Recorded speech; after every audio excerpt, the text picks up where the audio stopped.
6, 5, 4, 3, 2, 1. Vous écoutez Taxi FM, musique, sport, information. Toutes vos passions sont forcément sur Taxi FM. Taxi Presse. Retrouvez tous les jours de 11h à 12h45 Eric Gatan et ses confrères à bord du taxi de la mi-journée. Informations exclusives et coulisses de l'actualité tout azimut. Nos éditorialistes décryptent et commentent l'univers de l'actualité sans concession et sans langue de bois. Taxi Presse, tous les jours de 11h à 12h30 avec Eric Gatan. Taxi Presse. 93.1 Taxi FM. Mesdames, Messieurs, bonjour à tous. Nous sommes ravis de vous retrouver ce matin. La messe de vendredi, ce sera avec Fabrice Pekesi, le patron du journal Le Libéral, Ferdinand Haïté, le patron du journal Alternative, et Loïc Lawson, le patron du journal Flambeau des démocrates. Avec eux, nous reviendrons sur les grands sujets qui ont marqué l'actualité cette semaine. Le retrait de la scène politique de leader de l'Union des forces de changement, Gilles Chris Olympio, qui demande à Faure Gnassingbé de ne plus être candidat en 2020 et de revenir aux fondamentaux de la Constitution de 1992. On va en parler. On reviendra également sur la tournée africaine d'Emmanuel Macron, le président français, avec cette déclaration à l'égard des politiques togolais à Abidjan. On en parlera. On reviendra également sur d'autres sujets comme le football et le bilan fait la dernière fois par le ministère des Sports et puis le cabinet qui s'est occupé de l'aspect financier. Et le compte n'est pas bon, 600 millions de francs CFA dans la nature, à qui la faute? On reviendra sur le sujet avec mes confrères. Taxi Presse. Taxi FM 93.1. Mais d'abord, une idée des journaux qui sont dans les kiosques ce matin. Il y a le quotidien Liberté. En marge du sommet Union Européenne-Afrique, Emmanuel Macron se prononce sur la situation politique au Togo. L'instabilité au Togo pourrait avoir des conséquences régionales, s'inquiète Bouhari, le président nigérian, et Alassane Ouattara, le président ivoirien. Vous lirez tous ces sujets dans le quotidien Liberté ce matin. Et puis, manifestation pour l'alternance au pouvoir. L'élite togolaise est invitée donc à manifester son soutien à la lutte. C'est dans le journal. Un autre sujet lié donc au projet de loi de finances, gestion 2018.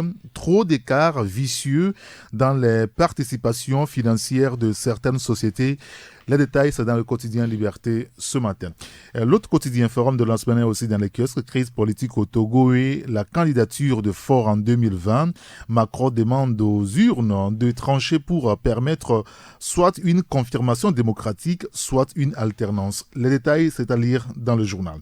Manifestation de rue de la coalition de l'opposition. Pas d'incident à signaler selon le ministre Yark. C'est ce que révèle notre confrère, qui évoque aussi la lutte contre le VIH et SIDA, la tuberculose et le paludisme. Le Fonds mondial appuie le Togo à hauteur de 37,77 milliards de francs CFA. Le billet demandait l'alternative politique. Gilles Chris Olympio, un acte majeur qui fragilise Faure Gnassingbé.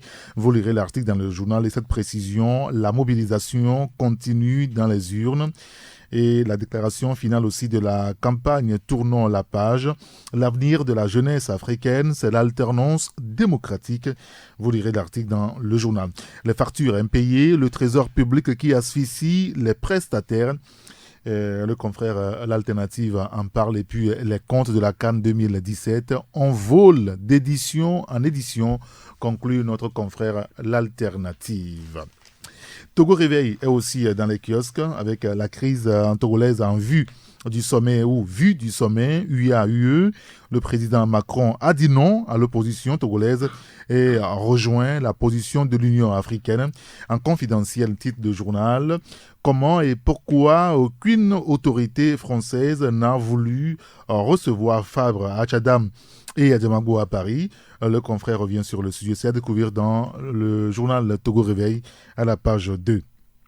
Et puis, dépassé par les événements au sein d'une UFC tiraillée entre UNIR et l'opposition, le vieux Gilles jette l'éponge et s'éclipse de la scène politique, écrit notre confrère. Vous lirez l'article dans le journal Togo Réveil. Togo Matin, cette fois, qui évoque aussi le sommet. Je pense que c'est l'édition de il y a 2 jours. Fraternité. Fraternité, fort cherche remplaçant. C'est ce qu'écrit donc le confrère Fraternité. Vous lirez l'article dans le journal pour plus de précision. Et Macron de Ouaga à Abidjan, la preuve que le cas togolais dépasse la seule France.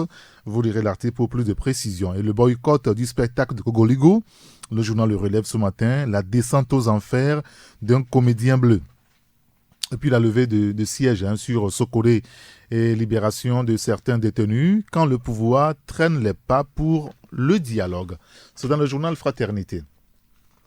Il y a le journal Le Mania Libéré qui est aussi dans les kiosques ce vendredi, à la recherche des pistes pour ouvrir le dialogue. Le contenu du mémorandum de la coalition de l'opposition remis à Alpha Condé. Le confrère revient sur le sujet. L'émissaire du président Nana Akufo-Addo repart bredouille pour cause de préalable, annonce notre confrère. Compte de la participation du Togo à la CAN 2017, encore une gestion calamiteuse, note le journal, et cette réaction du cabinet représentée par Madame Nathalie Bito, nous ne pouvons pas certifier le compte de la CAN Gabon 2017. Vous lirez l'article dans le journal Le Mania Libéré. Il y a le journal L'éveil de la nation aussi, crise togolaise, confirmation démocratique ou alternance, la position d'Emmanuel Macron pas du tout favorable à l'opposition, écrit notre confrère. Après le parricide, le suicide, Gilles-Christ Olympio se retire de la politique et porte l'estocade finale à l'Union des forces de changement, écrit le journal. Et toujours par rapport au leader, ou le désormais ancien leader de l'UFC, il nous revient à tous de prévenir le pire. C'est ce qu'il a déclaré devant la presse mardi dernier. Vous lirez l'article dans le journal. Et puis, impôt sur le revenu des transports routiers. L'OTR lance le MTAS pour le paiement des impôts par Team Money. Les détails, c'est dans le journal L'éveil de la nation. Il y a le journal Le Perroquet aussi qui est dans le kiosque ce matin avec un gros dossier sur la gouvernance socio-politique au Togo et en Afrique, Fort Gnassingbé, les exilés et déplacés politiques, l'esclavagisme en Libye et l'inconséquence des dirigeants africains. Acculés par les mouvements de contestation, Fort Gnassingbé se rend disponible par des inaugurations. En résolution définitive de la crise togolaise, Pascal Akousolelou Bojona, bientôt le pont entre le pouvoir et l'opposition. C'est l'interrogation du confrère Le Perroquet ce matin. Vous lirez l'article aux pages 3, 4 et 6. Sokodé ou la consécration d'une moquerie bien organisée, le pouvoir aux côtés des populations après avoir fait tabasser certains par des militaires et contraint d'autres à l'exil. Et puis l'hydrocarbure, le DG de la STE, Frédéric Perret, poussé vers la démission. Le confrère Le Perroquet revient sur le sujet. Il y a aussi le journal La Lanterne qui est dans le kiosque ce matin avec le cas Pascal Bojona, un animal politique redoutable, écrit notre confrère, probable prochain Premier ministre de la transition. Vous lirez l'article à la page 3. Sortie politique, sinon médiatique de Gilles-Christ Olympio, un coup de poignard dans le dos du pouvoir en ces moments de vives manifestations politiques, écrit notre confrère. Et puis Emmanuel Macron parle du Togo, pouvoir et opposition s'agitent. Vous lirez l'article dans le journal La Lanterne. L'Union pour la patrie, c'est le dernier journal avec nous d'ailleurs ce matin. Avec l'expertise d'ONU Habitat, le Togo anticipe sur le devenir en milieu urbain. L'article a découvert dans le journal en 2028, plus de 50% de la population togolaise vivra en villa. D'accord ? En tout cas, vous lirez l'article dans le journal. Depuis le démarrage du programme global sanitaire, je pense, ou Sanitation Fund au Togo, 356 145 personnes utilisent des latrines améliorées. L'article est à découvrir dans le journal. Parmi les 4 pays restants du Conseil de l'Entente qui doivent suivre le cas ivoirien, l'État togolais invité à adopter la vidéosécurité contre la cybercriminalité. Les détails à découvrir dans le journal L'Union pour la patrie. Alors, dans les kiosques ce matin, outre l'Union pour la patrie, vous avez le quotidien Liberté, le bi-hebdomadaire L'Alternative, le quotidien Forum de la semaine aussi. Nous avons l'hebdomadaire Fraternité, Le Mania Libéré, Togo Réveil, L'éveil de la Nation, le Perroquet, la Lanterne. Voilà les journaux qui sont dans les kiosques ce matin, en tout cas pour ceux que nous avons en studio avec nous ce jour. Taxi Presse. Sur Taxi FM, l'info roule. Bonjour à tous, merci de nous rejoindre ce matin. Pour l'instant, avec nous en studio, Ferdinand Haïté, le patron du journal L'Alternative. On sera tout à l'heure rejoint par Loïc Lawson et Fabrice Pechesi. Bonjour Ferdinand. Bonjour Eric. Comment ça va? Oh, c'est la fatigue, hein. C'est le dernier mois.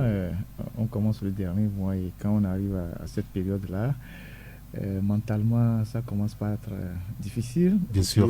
Physiquement aussi, on bosse dur toute l'année et puis bon, voilà. Et puis c'est un travail de réflexion.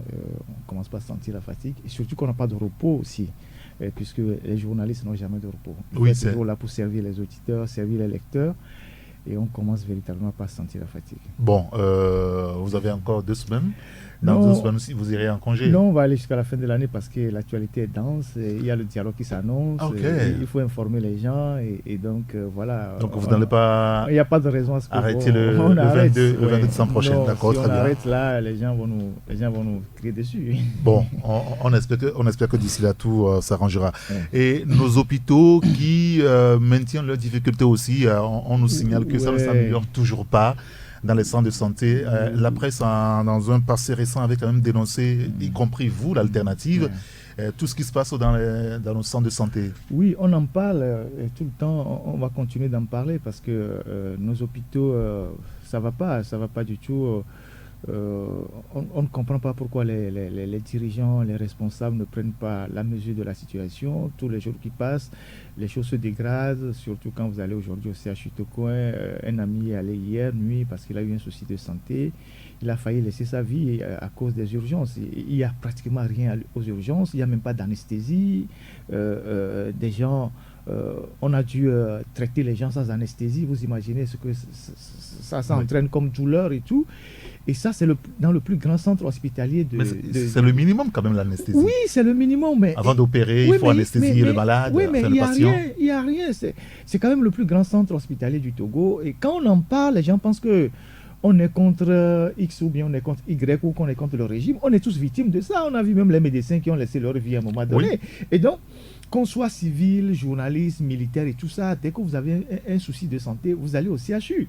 Et quand la plus grande structure sanitaire du pays n'a pas le minimum pour soigner les gens, et qu'on en parle depuis des années, personne ne dit absolument rien, mais on a de l'argent pour investir dans les futilités. Je crois que notre devoir de journaliste est de continuer par dénoncer, d'attirer l'attention des autorités et d'en appeler à la conscience des uns et des autres.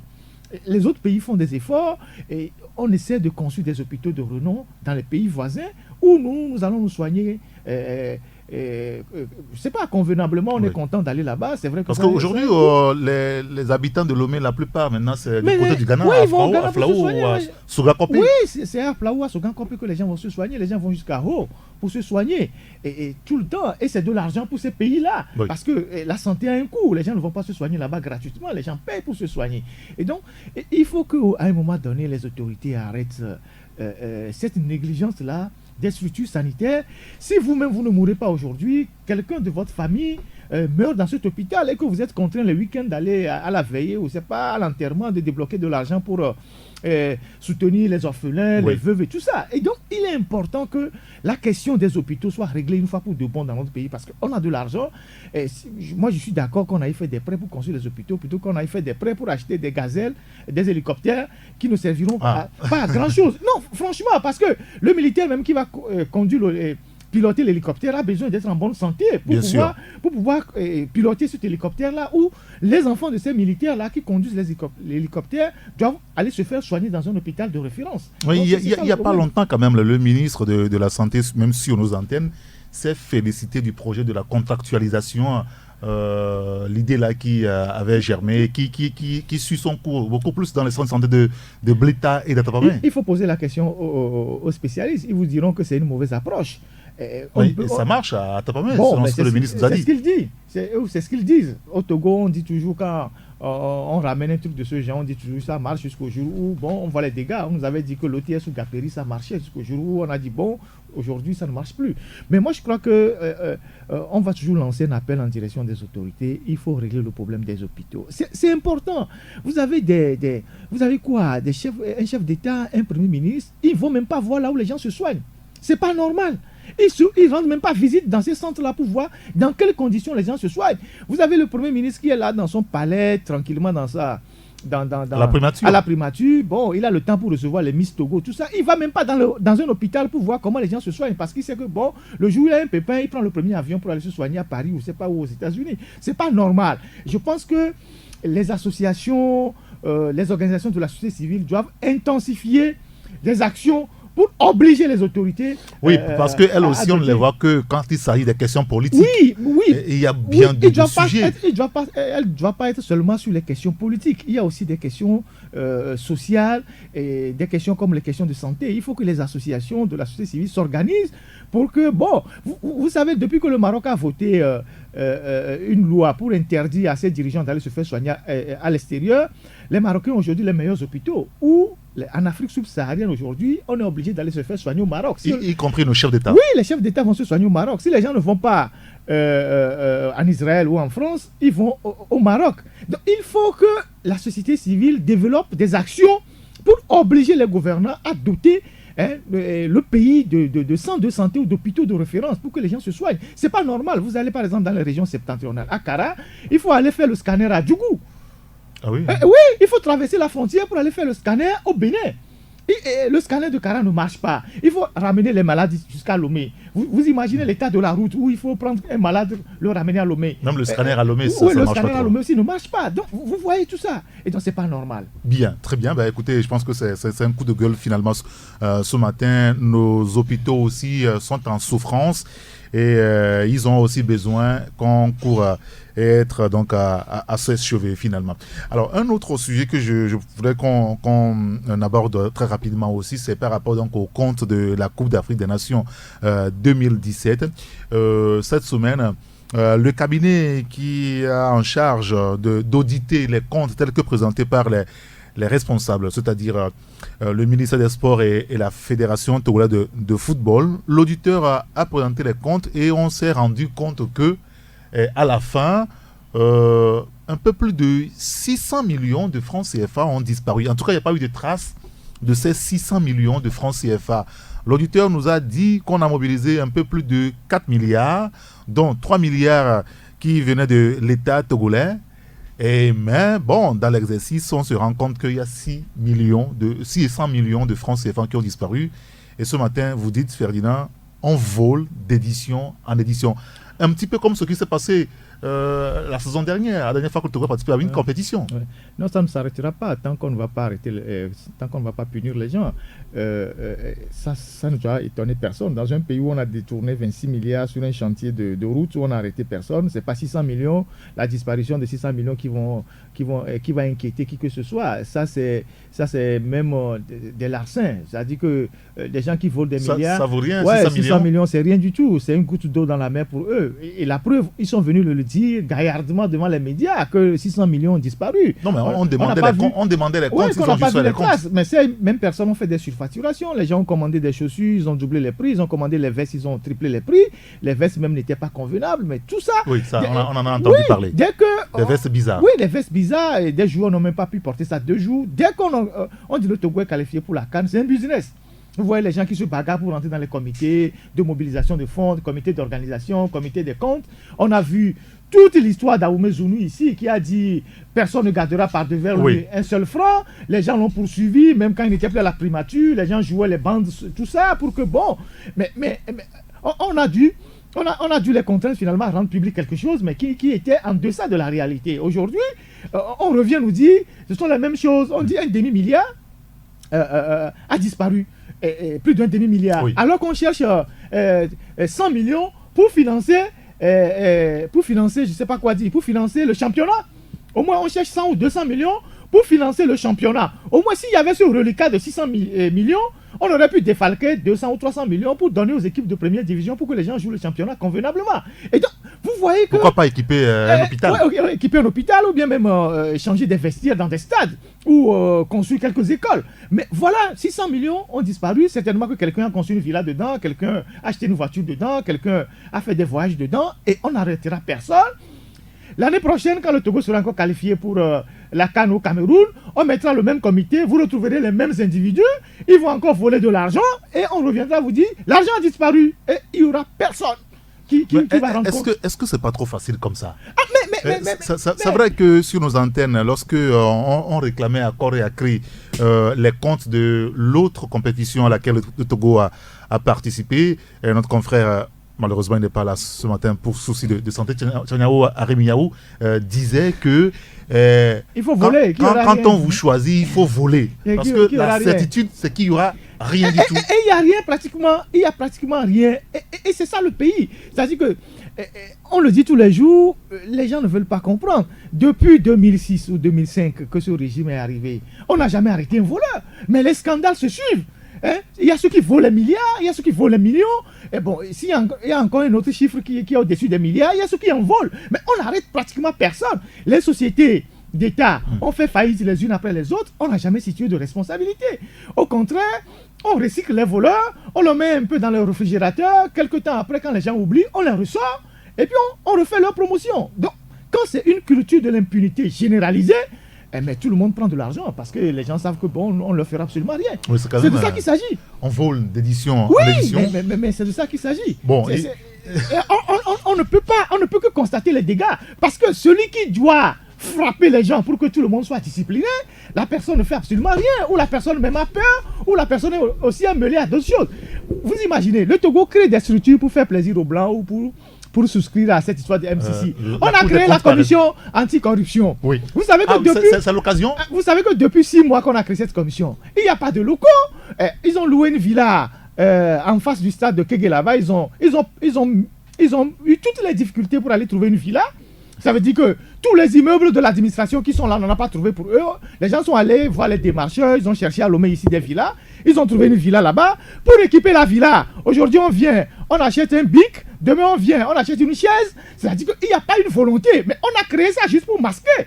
Et le magistrat qu'on a nommé à la tête de cette commission, qui avait un bon poste à la cour, je crois à la cour d'appel, il a libéré ses bureaux et depuis il est à la maison.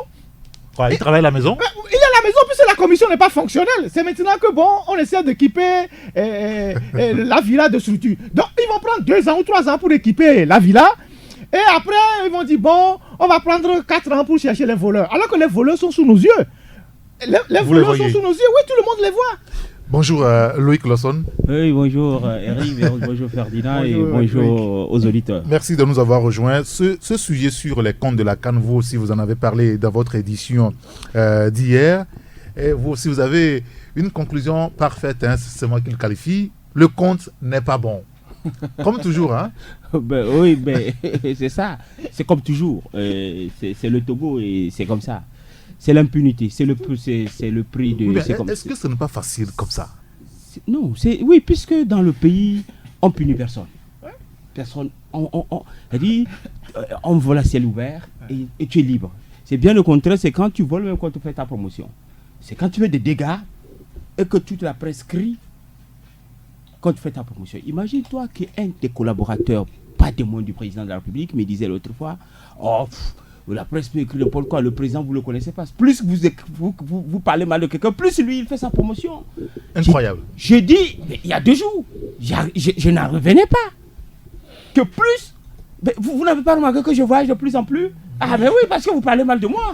Continuez. Ah oui? Mais alors finalement, ils finiront par demander à la presse de parler mal d'eux pour avoir de la promotion. Oui, mais maintenant revenant à la FTF, au fait, c'est ce que j'ai compris aussi finalement, c'est que c'est pas de l'argent 600 millions qui était quelque part que quelqu'un a détourné. Ils ont trouvé des astuces pour pouvoir prendre cet argent. Oui, Ferdinand évoquait tout à l'heure des gens qui ont commandé des vestes bizarres. Oui. Finalement, ça qui n'a servi à rien puisque... Oui.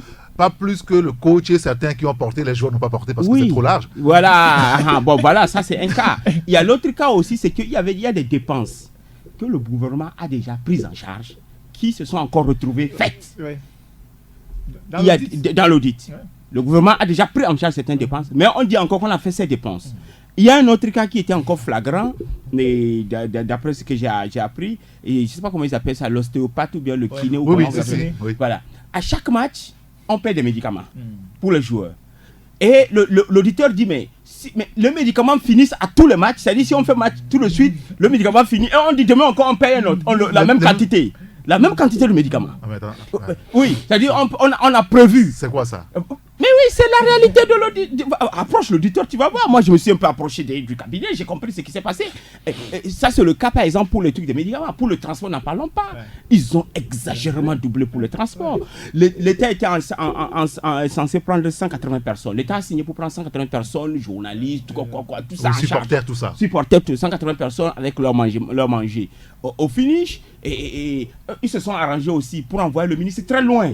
C'est-à-dire très loin de là où eux-mêmes ils sont logés, en réalité. Tu comprends? Oui, parce que tu sais, aujourd'hui, tout ça là est beaucoup plus clair. On a un audit aussi comme ça, c'est parce qu'aussi, on a un ministre qui n'a pas voulu être complice de tout ça. Habituellement, on n'a pas les choses assez transparentes comme ça, l'auditeur qui essaie de dire ce qui s'est passé.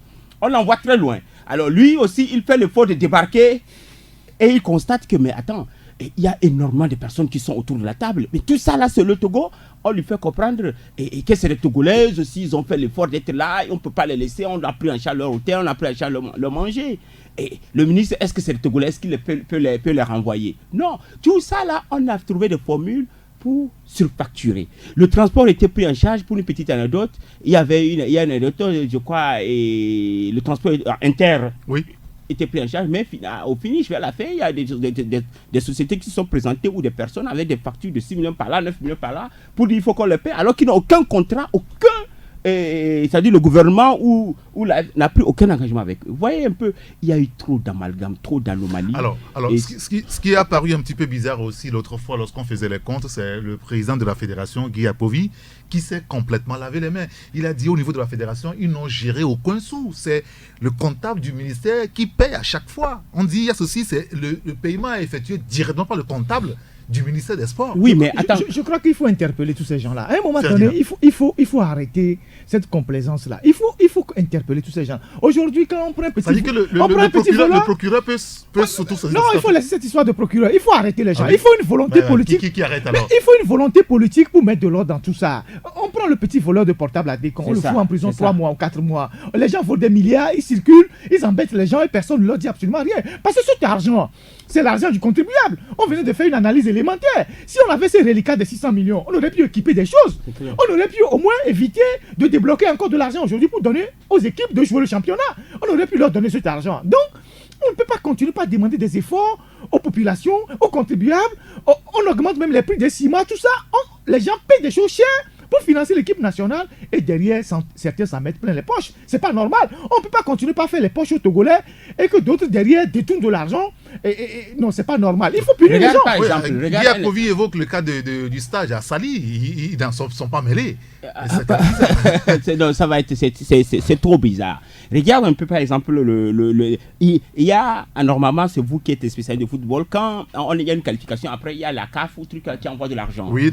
La FTF dit qu'elle n'a jamais touché à ses sous jusqu'aujourd'hui. Ce n'est pas ce que le rapport de la CAF dit. Oui, voilà, c'est le contraire. Parce que, par exemple, tu vois, on prend le billet d'avion des joueurs. L'État en avance a pris en charge tout cela. Mais c'était censé qu'après, comment vous appelez ça, quand la CAF a envoyé de l'argent, il y avait certaines dépenses que l'État a pris en avance, qu'on pouvait en principe renvoyer au trésor, défalquer. Tout cela n'a pas été fait. Tout ça n'a pas été fait. Et il y a un flou artistique parce qu'on sait au niveau de la FTF que le ministère ou l'État n'a pas le droit de s'ingérer dans cette gestion, alors on en fait ce qu'on veut. À Covid, moi je dis c'est une déception et l'État doit prendre ses responsabilités. On a cru qu'un militaire ou un galonné allait venir là-bas et que les choses allaient changer. Non, bon. On s'est trompé. Moi je dis on s'est trompé. On s'est trompé avec Akbobi. Très bien. Alors, on ne va pas quitter rapidement le sujet des comptes parce que l'argent, il semble que ça attire beaucoup. Il y a un autre sujet, effectivement, c'est vous qui l'évoquez ce matin, c'est par rapport au trésor public. Et quand j'ai parcouru un petit peu votre article ce matin, je me suis rendu compte que le Trésor public togolais fait beaucoup de tort à certains citoyens. Hein, et vous estimez que le Trésor même asphyxie les prestataires. Qu'est-ce qui se passe réellement avec ces factures impayées? Oui, les prestataires qui se plaignent, vous savez, les prestataires. À cette allure, on ne va plus perdre de l'argent ou on ne va plus rendre service à l'État. Vous savez, les fournisseurs de l'État, c'est-à-dire que, comme je le disais ce matin dans la une, l'État n'a pas de boutique qui lui vend des choses. L'État s'adresse à des fournisseurs pour prendre des voitures, pour prendre les consommables dans l'administration, des feuilles, tout un tas de choses pour faire fonctionner l'administration. Et ces gens-là sont des opérateurs économiques qui livrent et qui sont payés par le Trésor public. Malheureusement, depuis 2016, certains n'ont pas été payés jusqu'à présent. C'est des centaines de millions, voire des milliards. Le directeur de la comptabilité publique même nous disait que la rédaction à Géant Téléphone disait ça doit tourner autour de 40 milliards. 40 milliards. Ouais, mais il dit qu'ils ont payé pas mal de prestataires. Non, pas 40 milliards, mais autour de plusieurs milliards. Mais il dit qu'ils ont payé pas mal de prestataires, mais qu'il y a encore des factures qui ne sont pas payées. Mais ce que les autres disent, c'est que, puisqu'on ne paie pas les factures, mais certains arrivent à se faire payer par des méthodes de magouille. Ah, oui. Et il y a des les 10%, il y a les des 5%. rétrocommissions. On avait déjà souligné ça une fois dans l'alternative. Si vous êtes bien avec si par exemple vous avez une facture de 100 millions, les gens trouvent des formules pour vous payer les 100 millions, mais vous leur versez peut-être 20 millions, ils se partagent entre eux. Et vous on règle votre facture, les autres, on ne les règle pas. Le comptable payeur. Voilà. Or, ces gens ont des soucis parce qu'ils ont pris l'argent dans les banques, c'est des opérateurs économiques. Ils ont fait des prêts dans les microfinances et ils doivent régler les impôts. Oui. Le TR et tout, on ne renouvelle pas leur carte d'opérateur économique. Donc, ils ont pas mal de problèmes. Certains même en sont morts. Or, les factures sont là depuis 1 an. Alors, nous avons, en faisant cet article-là, cherché à avoir l'avis du directeur de la comptabilité. Donc, on a appelé M. Yeri Mamouchout, qui a donné son avis. Il reconnaît que, il se peut qu'il y a certaines factures qui ne sont pas encore payées, mais qu'il s'organise à liquider tout ça d'ici la fin de l'année parce qu'ils vont lancer une obligation un titre de... je sais pas, obligation du trésor. Oui. Ils vont lancer des trucs pour récolter de l'argent sur le marché financier. Ils espèrent récolter au moins 70 milliards et qui leur permettront de régler certaines factures, de régler d'autres créances qui sont là.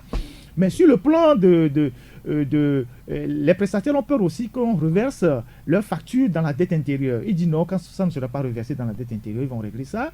Et ensuite, sur le plan de la corruption, il dit qu'il n'en a jamais entendu parler. Non, pas entendu parler, mais il n'a jamais vu de cas concret. Que si jamais nous, les journalistes ou même des gens qui se plaignent, connaissent un cas concret, parce que lui, il est le directeur général de la comptabilité publique. Donc, il est au-dessus de tout. Il y a le directeur du Trésor, il y a d'autres personnes.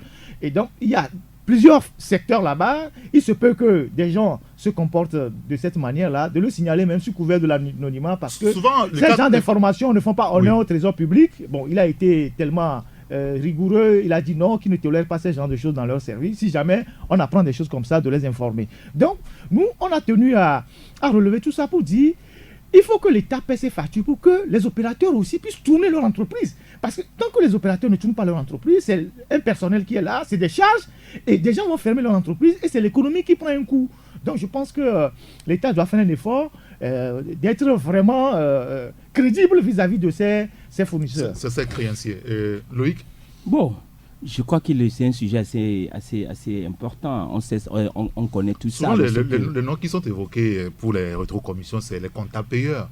Oui. On a vu un cas à l'intérieur du pays qui a été renvoyé carrément parce que voilà, si vous ne lui donnez pas quelque chose, vous passez pas, quoi. Votre facture n'est pas payée. Non, ça c'est bon, que le directeur, je ne sais pas, de la comptabilité publique ou le directeur du Trésor dit qu'il n'est pas au courant de ça. Bon, ça m'étonne.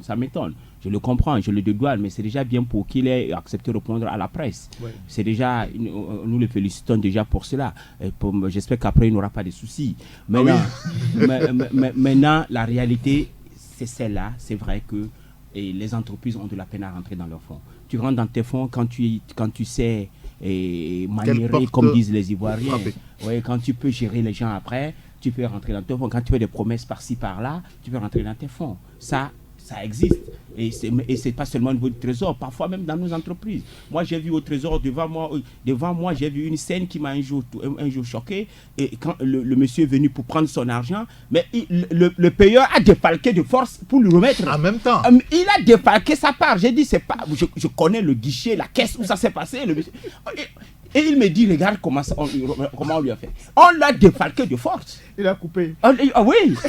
Donc, tu comprends, c'est comme si c'est un droit. Donc, parce que s'il ne fait pas ça, le gars peut le trimballer. Le gars peut le traîner, lui dire que bon, je sais pas, on n'a pas signé ton bon, tu ne peux pas toucher à l'argent.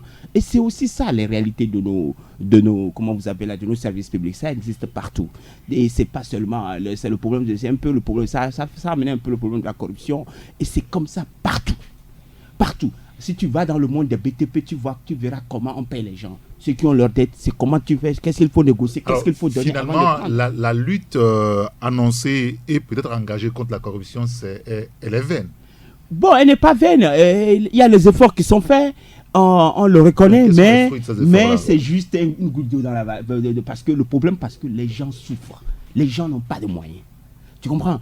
Et en fin d'année, comme ça, normalement, pour qu'ils puissent avoir... Ça dit, comment vous appelez ça, et de la liquidité qui circule, il faut justement payer ces personnes-là. Quand vous les payez, l'argent circule. Quand vous ne les payez pas, il y a problème. C'est pour ça, dans des pays sérieux, juste en fin d'année comme ça, on fait le trésor fait le port de liquider au maximum les factures. Pour que ça permet à l'économie de tourner. Mais quand c'est crispé comme cela, déjà qu'il y a des problèmes avec l'OTR, déjà qu'il y a des problèmes de marge qui font que l'activité est ralentie, et on ne veut pas non plus payer les gens. Tu comprends que les Togolais vont de plus en plus souffrir, et une fois qu'ils souffrent de plus en plus, ils vont sortir dans la rue pour manifester leur ras-le-bol. Et comme me disait pas plus tard qu'hier un fonctionnaire, et nous sommes de tout cœur avec ceux qui sont dans la rue, c'est parce que nous sommes des fonctionnaires, on ne peut pas sortir, si tu quittes ton poste c'est compliqué, mais nous sommes de tout cœur avec eux. Ah oui, finalement ceux qui sont à la maison, dans les bureaux, sont plus nombreux que ceux qui sont dans la rue. Mais oui, la vraie majorité silencieuse que d'autres s'accaparent, c'est celle-là qui a envie de sortir, qui veut sortir pour manifester son ras-le-bol. Et moi, je dis, si ça continue à cette allure, on n'arrive pas à payer les créanciers.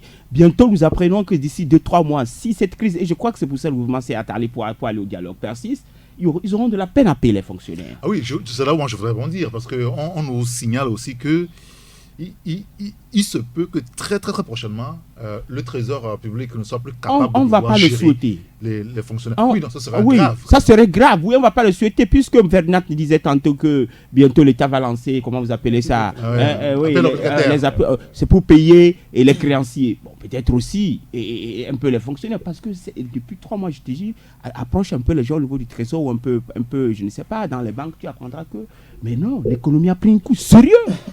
Et sans que l'économie a pris un coup très sérieux. Visiblement, au niveau de l'OTR, on a fini par le dire aussi. Oui. Les pertes sont énormes. Les pertes sont énormes. Et moi, ce qui me fait mal, on dit toujours souvent énorme, mais on n'arrive pas à nous chiffrer. Ah oui. Parce qu'ailleurs, dans d'autres pays, en une journée, on va te dire, voilà ce qu'on a perdu. Voilà ce qu'on perd. C'est-à-dire, ça n'est pas une honte pour l'État de dire, chaque fois qu'on marche et qu'il y a une grande mobilisation, les routes sont barrées, le marché est vidé, voilà ce que ça coûte comme perte. Bon, les émissaires du gouvernement nous ont parlé d'1,5 milliard.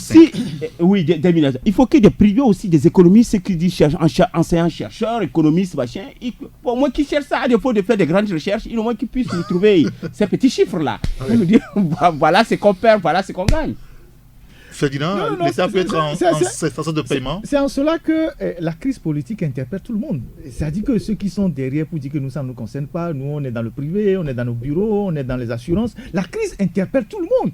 C'est-à-dire que quand vous êtes dans un pays et on dit ça ne va pas, ou bien il y a une crise politique, il y a certains qui font comme bon, eux ils sont à l'abri, il n'y a pas de problème. Mais la crise, elle est diffuse, elle atteint tous les secteurs. Tous les secteurs d'activité vont être paralysés à un moment donné parce que c'est le politique qui régente tout dans un pays.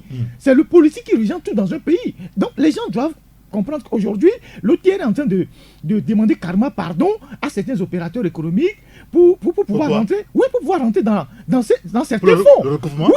Oui, ils sont en train d'offrir, je ne sais pas comment dire, d'offrir des conditions préférentielles à des gens pour que les gens liquident certaines choses pour qu'eux puissent avoir de l'argent.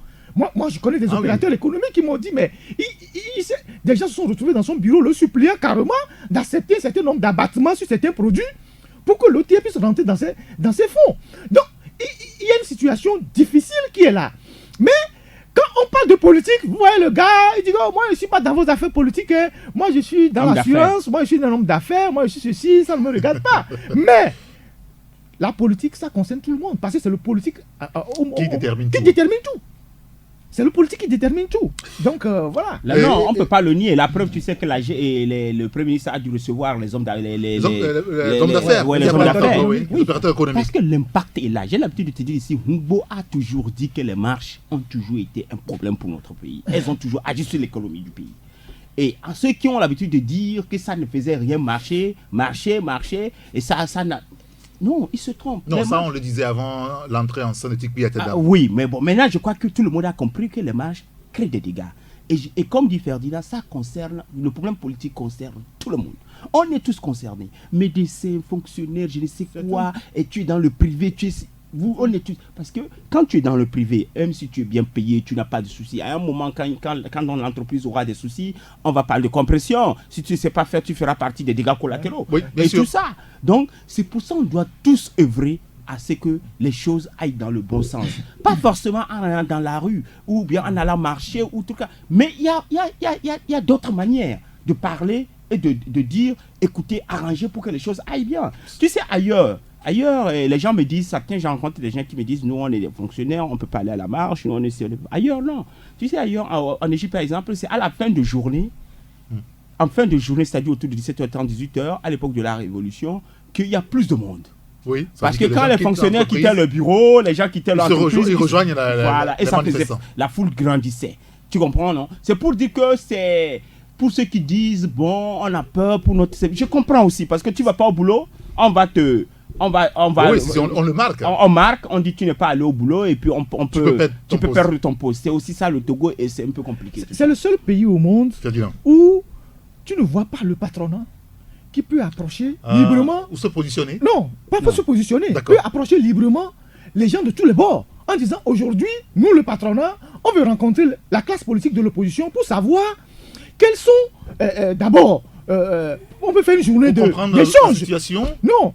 Une journée d'échange pour dire, bon, écoutez, qu'est-ce qu'on peut faire, et quels sont vos projets pour l'économie et tout ça, ou la chambre du commerce, ou ceci. Les gens sont enfermés dans des clichés, dans des considérations. Bon, c'est vrai, le Premier ministre a reçu les opérateurs économiques. Mais il aurait fallu que ces opérations économiques, il aurait été aussi préférable que ces opérateurs économiques rencontrent aussi les opposants en disant, bon, écoutez, voilà les problèmes, les difficultés que nous avons, et la situation politique ne nous parce qu'on ne sait jamais, c'est ça? Oui, c'est une démarche normale, décomplexée. Il faut écouter tout le monde, parce que ceux qui sont dans l'opposition, demain, ils pourront aussi prendre le pouvoir. Mais quand vous allez en France, le MEDEF parle avec tout le monde. Oui. On invite le MEDEF. Moi, j'étais à des conférences, des partis qui n'étaient pas au pouvoir en France, où il y avait le MEDEF. Le MEDEF parle avec tout le monde, parce que vous ne savez pas demain qui prend le pouvoir. Donc ici, les gens sont là, disent, nous, on est dans le monde des affaires, on veut pas de problèmes. Est-ce qu'il ne faut pas les comprendre? Parce que vous aurez vite fait de rencontrer, ne serait-ce que, peut-être, c'est pas trop, je donne un nom au hasard, Tikpi Atedam ou Jean-Pierre Fabre, que le soir, écoutez, le fisc arrive. Le fisc arrive avec le redressement. C'est ça. À un moment donné, mais si c'est une démarche institutionnelle, ce n'est pas un individu qui est un homme d'affaires qui est dans sa maison, qui reçoit incognito. D'accord. Parce que les hommes d'affaires, ils pèsent dans la balance économique. Il faut qu'à un moment donné, ils s'imposent au pouvoir en disant, mais écoutez, comme le MEDEF s'impose en France. Nous écoutons aussi les autres.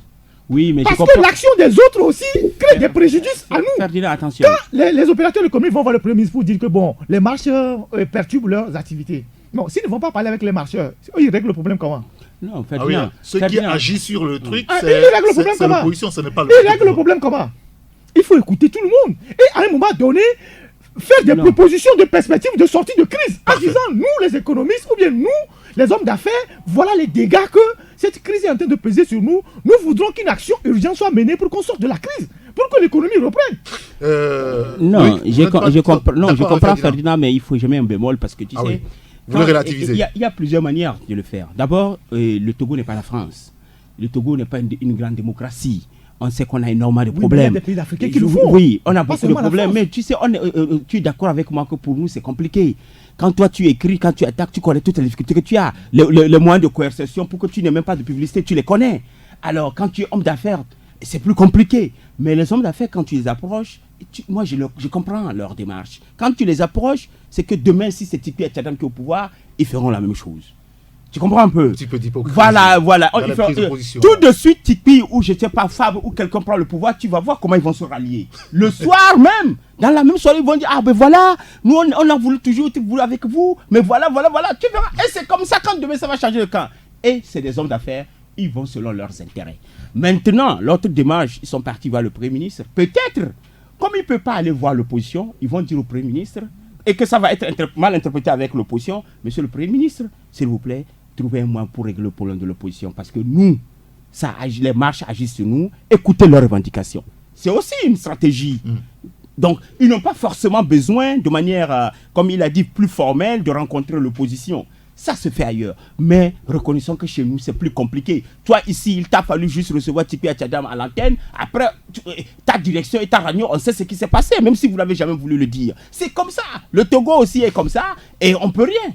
Parfois, il suffit que tu fréquentes un homme politique qui est en disgrâce. On trouve que toi aussi, tu dois avoir des problèmes avec le pouvoir. Tu sais très bien. Entre-temps, c'est Pascal Bodjuna. Combien on n'arrive plus à aller chez lui à la maison? Tu sais très bien.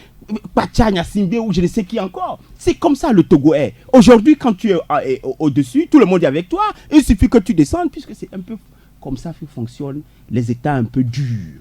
Les États durs n'aiment pas voir quelqu'un approcher. Soit tu es avec moi, soit tu ne l'es pas. Tu es contre moi. Voilà.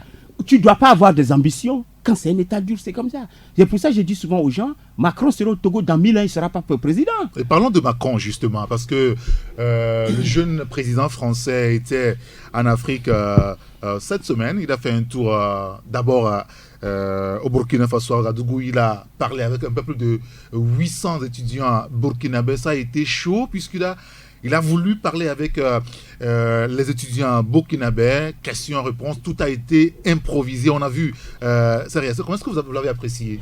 Non, c'est déjà disons que c'est courageux. Parce qu'il paraît que c'est le premier chef d'État français qui accepte de faire cet exercice-là. Et tel que ça s'est passé, on a vu que ce n'est pas un truc préparé, c'est-à-dire genre on a pris des étudiants et à l'avance pour dire c'est toi qui poses les questions. Ça aussi on connaît. Parce que quand tu vois la quinquessence ou bien de certaines, ou du moins la faiblesse de questions de certains étudiants, tu sais que ce n'est pas préparé à l'avance. Oui. Tout ça, moi je dis chapeau. Il a fait un exercice pas facile. Déjà 2 heures de discours, ce n'est pas facile. Et après, accepter pendant 1 heure. Répondre aux questions des étudiants. Moi je dis, sur cet aspect, bravo. C'est un bon exercice et il le faut que le président et le chef d'État s'inspirent. Ça leur coûte rien de temps à autre d'aller au temple du savoir, c'est-à-dire les universités. Bon, il y a Alpha Condé qui a voulu s'essayer entre-temps. Vous connaissez l'histoire.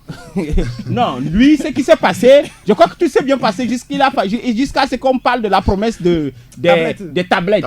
C'est les tablettes qui ont causé... Il a pété le plomb. Voilà, c'est là où il a pété le plomb. Donc, les promesses, c'est la promesse des tablettes qu'il a fait, qui n'a pas tenu et qui a créé des problèmes. Il pouvait comprendre, être humble et dire aux étudiants, oui, j'ai promis, j'ai pas pu le faire, mais il voulait faire le truc que les étudiants lui ont dit niet, et puis ça c'est mal parlé. Et puis n'oublie pas que quand il prend de l'âge, et parfois c'est de plus sage, je sais pas, hein. Il délire parfois, Condé. Maintenant, moi, ce que j'ai dit, nos chefs d'État, à défaut d'être en face des journalistes, pour répondre à des questions. Ce qui manque cruellement. Surtout chez nous au Togo. Je ne sais pas. Honnêtement, j'ai dit, la communication de Faure Gnassingbé doit faire tout. S'il faut lui forcer la main, il faut arriver à lui faire comprendre qu'il faut qu'il le fasse. Le ministre de la Commission et le président ne parlent pas beaucoup. Non, il faut que par exemple Faure Gnassingbé accepte d'être sur devant un plateau où toi, Rigato, enfin, tu poses des questions, un journaliste de la télévision nationale pose des questions, un journaliste... Et de manière libre. C'est vrai que ça se prépare un peu partout. Hein? Oui. Partout dans le monde, on prépare. Mais il y a un niveau, quelques questions qui s'inclusent. Non, il le faut... Non, parce que... Il y a le président burkinabé qui le fait. Non, burkinabé, nigérien le fait, Talon le fait, je ne sais pas, Macky aussi l'a fait l'autre fois. C'est un exercice important. Et quand tu sens que tu peux bien répondre et que tu n'as pas peur, tu vas même comme j'ai dit, au temple du savoir, à l'université, où c'est là-bas que se trouvent les étudiants. Bien sûr. C'est l'élite. On les rassemble dans un amphithéâtre et vous discutez. Entre grands frères, petits frères, entre papa et enfant. Et ils posent des questions. Tu leur réponds. Si c'est, je rêve de voir ça pour mon pays. Et je sais qu'un jour ça viendra. Bien. Ferdinand? Non, je crois que... sur cette étape-là Oui, je crois que Emmanuel Macron, il est arrivé au Burkina, il s'est livré à un exercice auxquelles nos chefs d'État ne se livrent pas souvent, et c'est ce que Loïc a dit. C'est la première leçon qu'il faut tirer de tout ça. Il a fallu qu'un président français arrive au Burkina pour que le président burkinabé mette pied la première fois à l'université. C'est incroyable. C'est-à-dire que c'est comme ça que nos pays fonctionnent. C'est-à-dire que nos chefs d'État sont dans leur tour d'ivoire, ils sont comme des monarques, que les gens venaient, ils ne sortent pas, alors qu'ils sont élus pour rendre compte. Quand je reviens au cas togolais, par exemple, M. Faure Gnassingbé est au pouvoir depuis 12 ans. Oui. Depuis 12 ans, il n'a jamais mis pied dans une université. Les rares fois où il allait dans une école, c'est pour aller voter, et il est reparti. Il n'est pas allé dans un centre, dans un hôpital. Bon. Oui, si. Les rares fois qu'il allait dans les écoles, c'est pour aller voter. Et il est reparti. Et Yadiba fait 38 ans. La seule fois qu'il est venu à l'université, moi j'étais là. C'est nous qui avons organisé son accueil. Donc, en bien ou en mal. Non. Donc vous voyez que ces genres de choses, on n'a pas besoin qu'un dirigeant européen vienne vous le dire. Parce qu'il a fallu que Macron vienne à Ouaga pour que les étudiants burkinabés disent au président français que nous n'avons pas de climatisation. Et il a dit que ce n'est pas à la France de faire ça. Et il a répondu, c'est un langage de vérité, c'est pas à moi de vous faire ça, c'est votre président, c'est le travail de votre président. Et bon, vous avez vu tout ce qui a suivi après, les gens disent qu'il y a eu un incident, qu'il a manqué de respect. Non, ce n'est pas un manque de respect, il a dit avec humour. Oui. Et puis, Kaboré n'est pas allé arranger la climatisation, non, il était allé aux toilettes. C'est ce que les gens oublient de dire. En fait, il avait déjà demandé d'aller aux toilettes quand la question est arrivée, donc il s'est levé pour aller aux toilettes. Mais nous devons comprendre que tant que nous les Africains, on ne sera pas responsable de nos actes, on ne va pas demander des comptes à nos dirigeants. Et il faut qu'on arrive de faire porter tous les chapeaux aux autres en disant oui, tel problème c'est les Américains, tel problème c'est les Français, tel problème c'est les Allemands. Finalement, vous n'êtes jamais d'accord qu'on dise que c'est la responsabilité de la France aussi si nos pays se portent mal. C'est en partie, mais on ne va pas continuer par faire des discours pour faire porter la responsabilité de nos bêtises aux Occidentaux. Quand on a volé 26 milliards sur la route de Vaughan, c'est les Français qui ont pris l'argent. Je voulais qu'on revienne Non, est-ce que c'est les Français qui ont pris l'argent? Les 26 milliards qu'on a volés sur la route de Vaughan. Est-ce que les Togolais, ou bien même les riverains de cette route-là, ont fait des pressions pour que les auteurs de ce détournement soient arrêtés? Comment est-ce que vous voulez que les gens ne se moquent pas de vous? Quand on a amené les moustiquaires ici, les gens ont volé les moustiquaires. Est-ce que c'est les Européens qui ont volé les moustiquaires? Non, les moustiquaires, il y a juste détournement d'objectifs. Oui, mais ils ont volé les moustiquaires. On l'a pas mis dans la poche. À un moment donné. Mais bon, ça a été fait pour parce que moi, quand j'entends certains discours, certains trucs sur les réseaux sociaux, je me pose des questions. Vous savez qu'il y a plusieurs dictateurs qui financent les activistes panafricains pour dire que tout ce qui se passe en mal en Afrique, c'est les Européens. Comme ça, eux sont déchargés de leurs responsabilités. C'est comme ça que ça se passe. Donc aujourd'hui, la jeunesse doit s'organiser pour demander des comptes aux dirigeants. Quand un président français arrive en Afrique, vous avez vu la manière décomplexée dont il a parlé. Parce qu'il est jeune. Il a dit, bon, moi, je ne suis pas dans les carcans du passé. Je fais ci, je fais ça. Je viens, je discute avec les étudiants. Je dis les choses telles que je les pense. Que ça énerve pas. Au moins, j'ai eu l'occasion de vous le dire. Et la France, avec le Burkina Faso, a investi quand même. Ils ont investi dans un projet. C'est là où moi je parle parfois de la vision de certains chefs d'État. Par exemple, Kaboré, il est là depuis bientôt 2 ans. Il a lancé un projet d'énergie solaire qui coûte près de 30 quelque chose de milliards, qui va fournir au moins 5 ou 6% de la consommation locale. Ça, c'est une vision. Mais qu'est-ce que nous on a fait avec ça? On a fait nous aussi récemment. Qu'est-ce qu'on a fait? Non, je ne parle pas des plaquettes que vous avez inaugurées. Qu'est-ce que nous on a fait avec le concours du global? Nous, on a pris l'argent. Non, pour aller monter un truc. On n'allait pas exagérer. On a pris l'argent. Inauguré une petite centrale l'autre fois. C'est un truc de l'UEMOA, financé par le Fonds Saber, pour les paysans. Donc, excusez-moi. C'est pas l'argent du Togo. Non, excusez-moi. Il faut dire les choses telles que c'est pour les Togolais. C'est le Togolais. Ouais. Mais ça se fait dans tous les pays de l'UEMOA. C'est un fonds de financement de l'UEMOA. Et donc, vous voyez que... Le contour global. Oui, vous voyez que, au fur et à mesure qu'on avance, le Burkina fait en sorte de ne plus être dépendant du Ghana et de la Côte d'Ivoire en termes d'énergie. Mais nous, on est toujours dans la dépendance. Parce qu'eux, ils vont dans l'énergie solaire, ils vont dans l'énergie renouvelable. Et ils ont investi beaucoup d'argent là-dedans. Mais nous, on fait des prêts et on fait des trucs qu'on va payer sur 20-30 ans. Mais même l'énergie, là, on ne l'a pas. Aujourd'hui, avec Contour Global, on a des coupures d'électricité tous les jours. Oui, donc je pense que nous devons être exigeants avec nos dirigeants. Et essayer de leur dire, bon écoutez, les Européens, les Américains, ils ont fait des dégâts en Afrique, mais à un moment donné, il est temps que nous-mêmes, nous demandons des comptes à nos dirigeants de la manière dont ils gèrent l'argent public. Parce que l'Européen, quand il donne 1 franc à son président de gérer, il lui demande des comptes. Vous avez vu tout le débat qui entoure l'argent que la femme de Macron va gérer à l'Élysée. Oui. Bien sûr. Les gens sont scandalisés. Donc ici, on dit que bon, un chef d'État dépense 1 milliard pour acheter une voiture. Les gens trouvent que c'est normal. Quelqu'un te dit que non, le chef d'État ne va pas rouler dans je sais pas, 1 milliard pour une voiture, alors que c'est un chef d'État. Et c'est l'argent du contribuable. Messieurs, merci beaucoup.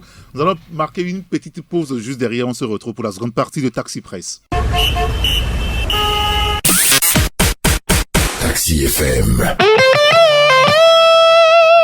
Le monde en une radio. Deuxième partie de Taxi Presse avec Ferdinand Haïté et Loïc. Loïc, on évoque donc la tournée ou le périple africain d'Emmanuel Macron. Il était ensuite à Abidjan. On va revenir tout à l'heure sur le sommet UE-UA à Abidjan. Mais Emmanuel Macron, il continue pas à séduire, en tout cas, sur certaines questions où on reproche à la France d'avoir fait ceci en Afrique. Mais il y a aussi une vérité implacable. Nous sommes aussi paresseux. Non, ben, c'est cela. La France ne va pas construire l'Afrique à notre place. Et ça, je crois que Macron, c'est ce qu'il voulait dire quand il a dit aux étudiants, ben, écoutez, la climatisation, c'est pas à la France de vous le faire. C'est simple. C'est-à-dire, je vais te faire une confidence. Tu peux imaginer que pour même avoir Internet, connexion Internet dans des ministères, des ministres envoient des courriers à la délégation de l'Union européenne pour demander Wi-Fi. C'est ça. C'est une aberration. C'est ça. C'est ça la réalité du Togo. Quand tu vas au ministère du Plan, ils écrivent des lettres pour dire on veut l'Union européenne pour venir leur mettre le Wi-Fi dans le bureau. Tu peux imaginer ça? Va à l'Union européenne, va au plan, au ministère du Plan, pour voir les courriers qu'on envoie à l'UE pour demander 5 millions, 10 millions, oui. Sur des petites 2 millions pour faire, je ne sais pas comment vous appelez ça, des petites latrines de rien du tout. Une latrine au ministère. Dans le latrine que toi-même, si tu te sacrifies 5 ans, tu peux le faire en tant qu'individu. L'État, le ministère du Plan envoie des courriers pour demander des choses comme ça. À l'Union européenne. À l'Union européenne. Et l'Union européenne, chaque fois qu'elle le fait, et tu verras quand tu vas dans des villages, des latrines, on met le drapeau de l'Union européenne là-dessus. Mais ça fait honte. Une petite, comment vous appelez ça? Et les trucs à eau là, comment vous avez. Les forages. Les forages et consorts. Est-ce que ça aussi, c'est l'Union européenne, c'est des fonds comme ceci, comme cela qui vont nous financer des choses comme ça? Alors qu'on dit qu'on est indépendant depuis 1960. Hier, par exemple. Ça veut dire qu'on accepte. Un autre aspect du fait qu'on est paresseux. Hier, hier, on avait suivi une conférence sur l'intelligence économique. Et on était tous émerveillés parce que la conférence nous a été, en tout cas, animée. Le communicant, c'était un certain Jonas Daou qui s'y connaît et qui voulait nous parler un peu de l'entreprise, du développement des pays et consorts. Et regarde des exemples banals qu'il nous a donnés et que nous avons toujours trouvé. En tout cas, on avait une fois évoqué ça, toi et moi, ici, dans le truc. On dit par exemple que nous avons le port autonome de Lomé. Le port à eau profonde, le meilleur, d'ailleurs. On dit tout le temps. On dit ci, on dit ça. Mais est-ce que le Togo, qui a ce port en eau profonde, a une école spécialisée dans, en tout cas, ce qui est portuaire, et pour permettre aux générations futures de pouvoir exploiter ce port et d'en faire, en tout cas, quelque chose d'extraordinaire? On dit on a le plus beau phosphate, on a le meilleur phosphate, on en va. Est-ce qu'il y a une école ou un truc qui a été un institut spécialisé pour former des jeunes Togolais, des ingénieurs, pour faire de notre phosphate ou de notre économie, c'est qu'elle doit être un peu partout, plein de choses. On dit qu'on veut atteindre l'émergence 2030. Où est la feuille de route?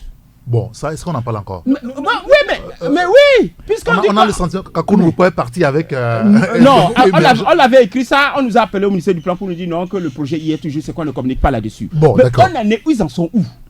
Tu comprends? C'est qu'on ne peut pas naviguer à vue, alors que dans des pays partout, les gens sont en train de créer des écoles spécialisées dans des universités spécialisées dans tel. Mais nous, on n'en a pas. Notre université, l'autre fois, comment on appelle ça? Le Kokoroko qui s'agit ces derniers temps pour aller à la 5e République. Oui. Ça, c'est notre débat. Il appelle les journalistes pour aller venir voir ce qu'il est en train de faire et c'est le restaurant qui montre aux journalistes. Au lieu de dire que attendez, Loïc, vous n'allez pas parler comme ça. Oui. Vous avez aussi toujours dénoncé le fait qu'il n'y a pas de restaurant à l'université. Aujourd'hui, on en construit un qui est grand. On vous dit de venir regarder. Non, chef. Quand on appelle. Je ne suis pas chef. Eric, quand on appelle des gens pour parler de rénovation à l'université, qu'on leur dise que voilà, nous avons tel nouveau amphi, mais avant ça, on a tel laboratoire, voilà, maintenant, on peut faire telle chose, on a créé telle nouvelle école, elle sera spécialisée dans tel domaine, elle va former des Togolais dans tel sens, mais pas pour venir par... L'Africain, lui, il ne sait que manger, c'est le bourratif. Non, quand même. Non, je crois d'accord.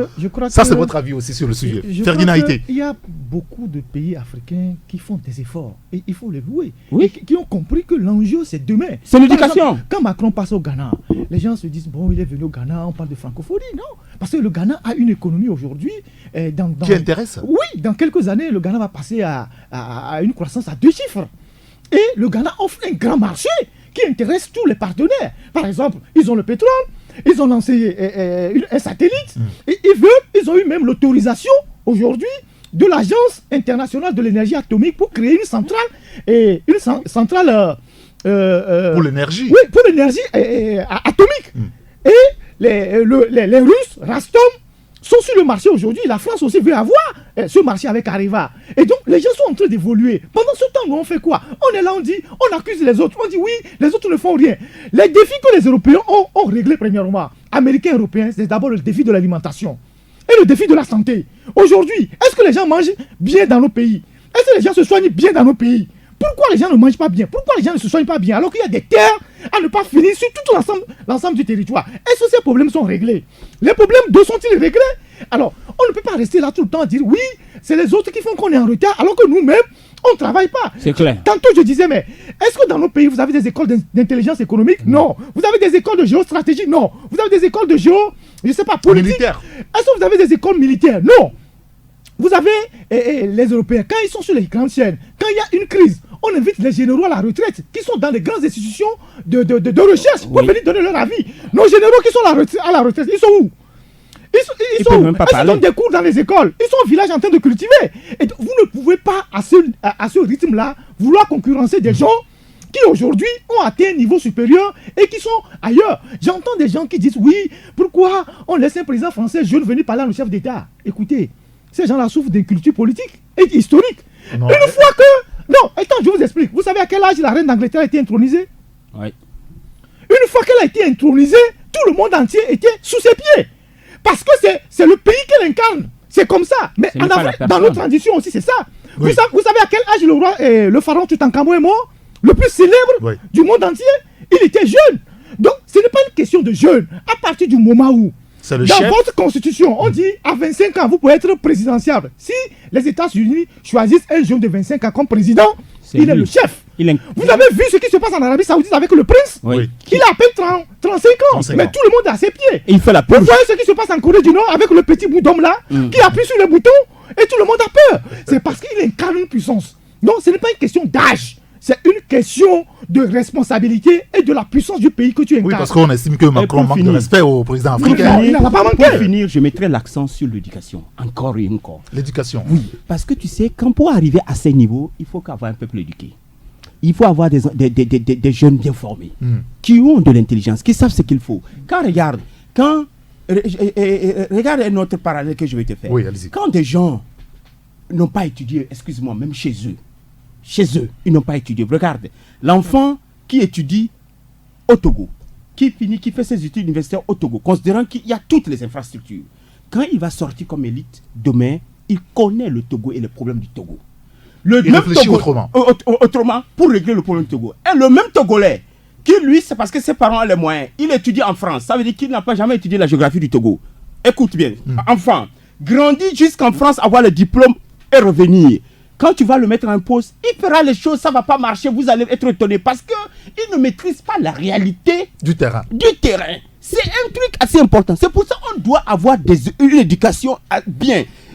Chaque fois on court, c'est pas mal d'aller apprendre ailleurs. Mais quand tu dois aller apprendre ailleurs, quand tu as fini d'apprendre chez toi, de connaître assez ton pays et tu pars. Le petit français, quand Macron, quand on dit le petit français, quand il a fini d'étudier en France, il est venu même en Afrique faire des stages pour avoir une idée. C'est comme ça se fait. On est là, le secteur éducatif est complètement à l'abandon.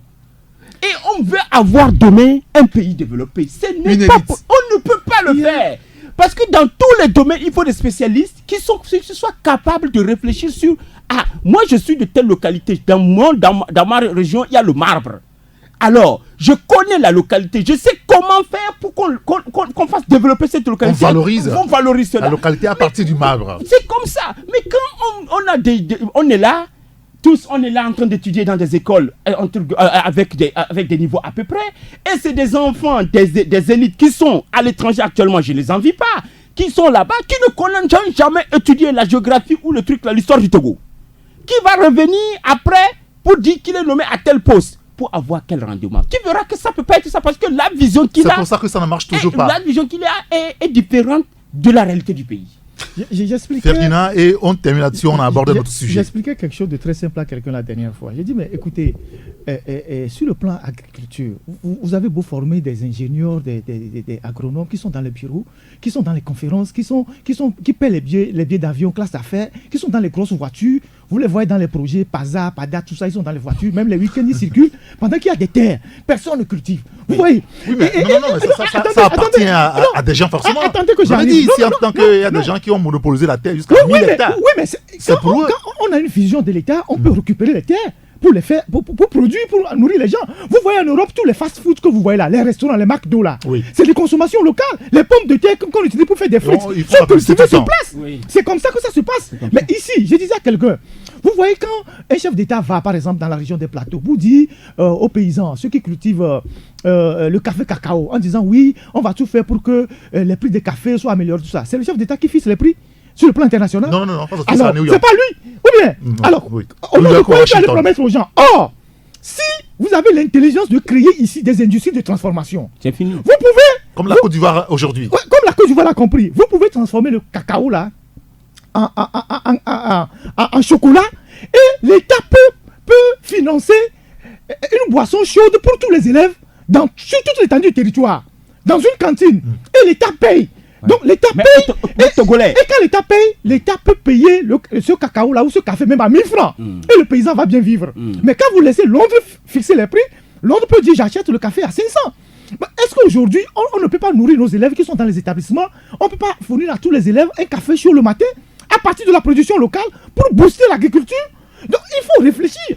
Donc il ne faut pas être là tout le temps. Aujourd'hui, on consomme tout ce qui vient d'ailleurs, on consomme. Nous ne sommes même pas capables de fabriquer une brosse à dents. La brosse à dents que nous utilisons pour nettoyer nos dents vient de l'extérieur. Même les pics de dents qu'on utilise dans les restaurants, c'est les Chinois qui fabriquent. Alors nous voulons concurrencer qui? Par rapport à quoi? Le téléphone sur lequel nous insultons les gens, c'est les petits blancs qui font ça. Nous faisons quoi?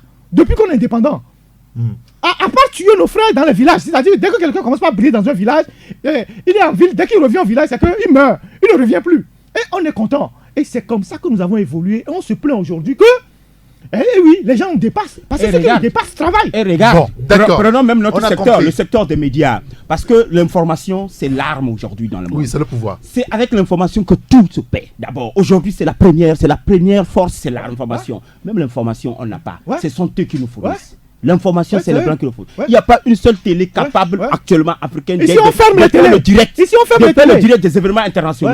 Même quand il y a le sommet à Abidjan, RTI n'a pas fait le direct. France 24 faisait le direct. France 24 fait le direct. Africa 24 ne fait pas le direct. On vous répète les choses. En tout cas, si Obiang paie de l'argent, on peut vous fournir des images. C'est ça aussi la réalité. Africa numéro 1 a toutes les difficultés aujourd'hui pour être en FM. Au Togo, par exemple. Au Togo, par exemple, on a ce problème. Regarde, l'autre fois, j'ai vu les images du chef de l'État qui est parti à Sokodé sur la TVT. Mais les images sont floues. C'était noir. Comme il y a l'Armatan là-bas, les images même sont floues. Mais non, mais c'est pas la faute à l'Armatan, parce qu'il fait frais tout le temps en Europe. Mais pourtant, les images sont noires. Et je me suis posé une question. Et c'est une télévision sur ta télé. Le président de la République va s'asseoir devant sa télé. Capter 260, c'est 260 sur sa télé. Sur le bouquet. Et puis, il voit les images noires comme ça. Mais il y a un problème. Et ça, on ne trouve pas que c'est un secteur qu'il faut changer. Il faut investir. On est en train de construire un local. Sûrement qu'il y aura c'est abandonné depuis. Mais attends. Ils ont détruit l'argent. Non, ils vont reprendre les travaux. C'est des problèmes qui sont réels. Le matin, l'information, c'est le blanc qui la donne. C'est pour ça que moi, je ne suis pas là où je ne suis pas d'accord avec Ferdinand souvent, parfois sur certains sujets politiques. C'est quand ils s'accablent quelqu'un dont ils veulent en finir, par exemple le Coréen. Moi, par exemple, je ne suis pas contre le Coréen qui a le petit bout d'homme dont il parle, qui appuie les boutons.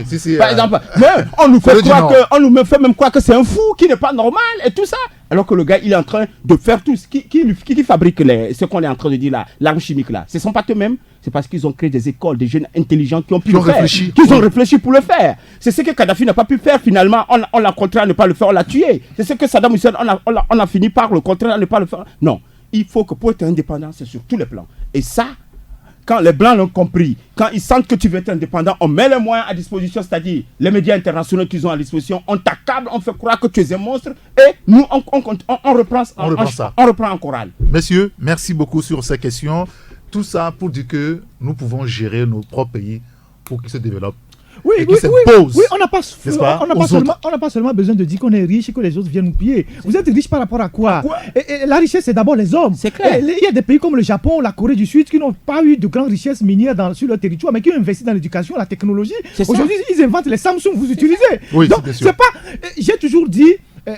Pour avoir étudié l'histoire, que la première richesse de l'humanité, c'est les hommes. C'est l'intelligence, celle-là, oui. Vous pouvez avoir des choses ici, si vous ne cultivez pas la terre, vous allez mourir. C'est clair. Mais le Bénin, par exemple, par rapport au Togo, le Bénin n'a aucune richesse minière sur son territoire. Ils n'ont que le coton. Encore que le coton, il faut que les hommes le cultivent. Oui, bien sûr. Mais le Bénin s'en sort bien, vrai ou faux? C'est bon. Alors, et nous, ça marche. on a tout, mais on ne fout rien avec. Monsieur, merci beaucoup. On va peut-être... Loïc, quand j'ai jeté un coup d'œil dans votre journal hier, on sait que cette semaine est ici aussi une semaine de mobilisation de rue pour l'opposition, mercredi, jeudi.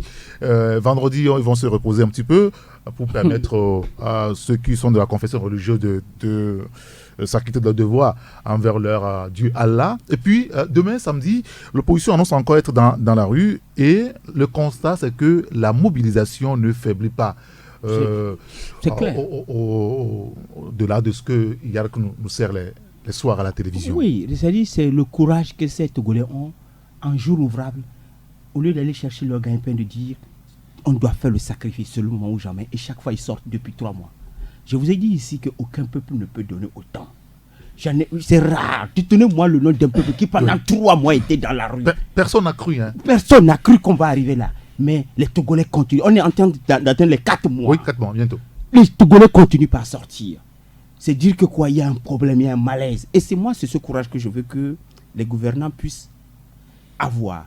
À accepter de se regarder et de dire, si ils le font depuis ça, c'est qu'il y a un problème. C'est des Togolais, c'est pas des voyous. Si des gens manifestent pendant tout ce temps, c'est qu'il y a un problème. Une malaise, vieille que j'ai croisée l'autre fois, les genoux lui font mal. Elle dit que sa pension de retraite, elle n'arrive pas à le toucher, mais elle va marcher. S'il faut qu'elle meure, elle va mourir. La vieille parlait comme ça, j'ai eu la chair de poule. Ça veut dire que quoi, elle le fait pour ses enfants et ses petits-enfants. J'ai vu un autre vieux qui était, mais si tu vois la scène, qui disait, mais non, mais c'est quoi ce pays où c'est seulement 2 choses. Il a fait, c'est un retraité, tu connais leur manière de parler. Oui. Il dit, 2 choses seulement, on leur demande, ils n'arrivent pas à le faire. Lui, il va marcher. Mais tu vois les scènes. Et puis l'autre chose que vous ne savez pas et que je vais vous dire ici, les gens qui viennent maintenant marcher à Bafilo, c'est des gens qui quittent Kara. Ah oui, c'est clair. C'est clair. C'est les gens qui quittent Kara pour venir marcher. Les gens, comme ils n'arrivent pas à marcher à Kara, c'est fermé, ils viennent à Bafilo. Ils viennent marcher à Bafilo. Et maintenant, Tchamba devient de plus en plus chaud parce que ceux qui ont pu se connaissent sont marchés à Tchamba. C'est comme ça. Dis donc, c'est comme ça que ça se passe. C'est comme ça que ça se passe. Donc, ceux qui sont à Kara, à qui on refuse presque ils viennent marcher à Bafilo. Ceux de se connaître qui sont dans la ils vont marcher à Tchamba. Ils vont à Tchamba manifester. C'est comme ça, Tchamba, maintenant, il y a plus de monde, on les a dispersés. Ah ouais, et là, je comprends mieux. Oui, ça veut dire que les gens déplacent les problèmes au lieu de les résoudre. Le problème, il faut le régler. Il faut le régler. Les autres localités risquent d'être envahies. Et c'est comme ça que ça se passe. Donc, ça, les gouvernants doivent savoir que le problème, c'est pour ça que j'ai dit, réglons-le. À travers ce dialogue, que ce soit vraiment ce dialogue, le dernier dialogue qui va relancer le Togo. Parce que ce n'est pas beau, ce n'est pas bien de voir, par exemple, Macron venir dans 2 pays avec lesquels on a frontière. Et parler du Togo. Tu oublies, Burkina, on est en frontière. Il surprend son avion, il survole le Togo pour aller à comment vous appelez ça, au Ghana. Non. Nous devons nous dire, qu'est-ce qu'on nous en a fait pour qu'ils ne viennent pas chez nous? Nous avons un problème. Non, ce que je te dis, c'est important. Le Ghana l'a attiré, c'est sûr, les objectifs sont clairs. Laisse ça. Il y a un intérêt précis. Oui, mais il n'y a pas les intérêts. Bolloré n'est pas ici. Il n'y a pas les intérêts au Togo, de la France, plein. L'autre fois, on n'a pas inauguré une salle de cinéma. Oui. Alors, ça marche. Ça marche. Alors, Eric, qu'est-ce que vous êtes déjà allé? Il faut qu'elle Non, j'ai vu des gens revenir de là-bas. C'est les Wayou de 1980. Je ne sais pas pourquoi aller, mais quelqu'un m'a dit qu'il est allé. D'accord, très bien. Que c'était bien. Mais là, et l'autre fois, Angela Merkel, c'est nous qui, printemps germano-togolais. Angela Merkel a fait la tournée en Afrique. Elle nous a sauté. Mais alors que nous sommes un pays qui a une histoire avec l'Allemagne. Avec l'Allemagne, bien sûr. Le chef d'État revenait à peine de l'Allemagne. Et je m'attendais à ce qu'elle passe chez nous.